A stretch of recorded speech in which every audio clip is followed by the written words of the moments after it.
Beberapa tempat pembuangan sampah akhir terbakar di berbagai daerah dalam beberapa waktu terakhir. Lantas bagaimana pencegahannya terutama di musim kemarau saat ini? Kita akan membahas bersama PLT Kapus Datin BNPB Abdul Muhari. Pak Abdul, selamat malam. Selamat malam, Mas. Pak Abdul, apa saja upaya pencegahan yang memang harus dilakukan agar tidak terjadi kebakaran di TPA lagi? Karena tadi kita sudah lihat ada beberapa yang sempat kami bahas juga sebelumnya. Ya, eh, satu hal yang perlu kita garis bawahi adalah ketika kebakaran lahan, ya tidak hanya TPA Hmm, sebenarnya, untuk Jawa secara umum sangat banyak dan frekuensinya sangat tinggi. hmm, Kami minimal laporan ada kebakaran lahan di pinggir jalan tol, ada kebakaran lahan di pinggir pemukiman. Ini perlu saya sampaikan bahwa bukan kemaraunya yang menyebabkan kebakaran, hmm. bukan El Nino-nya yang menyebabkan kebakaran. Kemarau dan El Nino itu cuma sebagai katalis yang mempercepat proses menjalarnya api dan meningkatkan eskalasi daerah terdampak api. Penyebab kebakaran 99% pasti karena ulah manusia, baik itu disengaja Hmm. maupun tidak disengaja. Misalnya, ketika kita bicara kebakaran di pinggir jalan tol, apakah supir ada yang membuang puntung rokok ke pinggir jalan? Ketika kita bicara kebakaran lahan di pemukiman, sangat banyak kami menerima laporan yang membakar sampah kemudian ditinggalkan, api membesar tidak terkendali. Hmm. Termasuk untuk kondisi-kondisi kebakaran tempat pembuangan sampah. Misalnya ketika yang kebetulan beraktivitas di situ memegang rokok atau ada aktivitas yang menggunakan api dan lain-lain, perlu kita sampaikan bahwa banyak sekali kalau kita bicara tempat pembuangan sampah itu yang tumpukan plastik. Sehingga ketika terpercik api atau ketika api mulai menjalar, itu eskalasi daerah terdampaknya atau cakupan daerah terbakarnya sangat cepat. Kita punya pengalaman di TPA Sarimukti Bandung yang luar biasa sekali, Hmm. kesulitan kita memadamkannya karena ketika kita berbicara timbulan sampah, ini untuk mengejar api itu tidak hanya di permukaan, Hmm. tapi begitu merambat ke bawah, sangat sulit untuk kita untuk memastikan api itu sampai di bawah. Karena tumpukan-tumpukan plastik misalkan itu akan menghambat air bisa sampai ke bawah.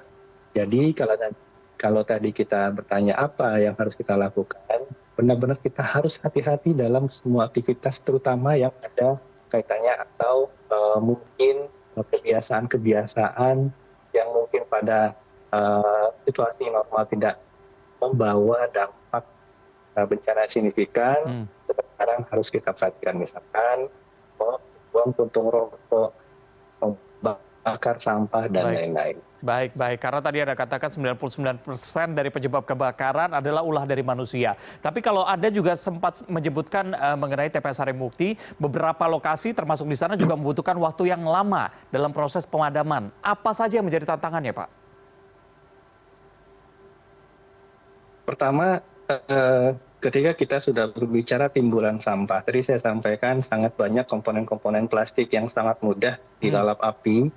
Kemudian tinggi timbulan sampah ini bukan 1 meter, 2 meter, tapi puluhan meter. Di Sarimukti misalkan itu sampai 70 meter.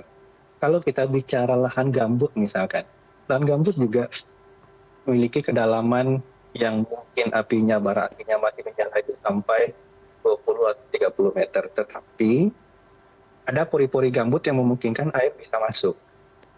Kalau kita bicara sampah, begitu itu tertutup oleh plastik, nggak mungkin air bisa turun ke bawah.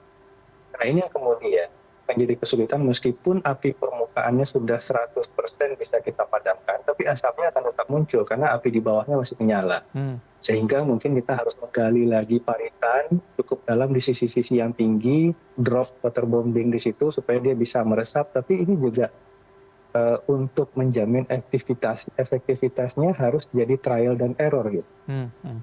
Nah ini yang menyulitkan kita untuk bisa sesegera mungkin mengendalikan kebakaran yang terjadi di tempat pembuangan sampah. Ini mungkin yang harus menjadi perhatian kita bersama, karena ketika kita sudah bicara timbulan sampah itu puluhan meter ketinggian atau kedalamannya, api bisa merambat sampai ke bawah, tapi memastikan air bisa sampai ke bawah itu sangat sulit. Oke, baik Pak Abdul, kan kita juga lihat nih dampak dari kebakaran di TPA terutama dirasakan oleh banyak orang. Tadi di layar juga bisa kita lihat seberapa tebal atau pekat asapnya begitu ya. Apa saja yang bisa dilakukan warga terutama yang tinggal di sekitaran TPA yang terbakar? Apakah mereka bisa ikut membantu memadamkan api terlebih dahulu atau justru langsung diserahkan saja terhadap orang yang memang ahli dari Dinas Pemadam Kebakaran misalnya?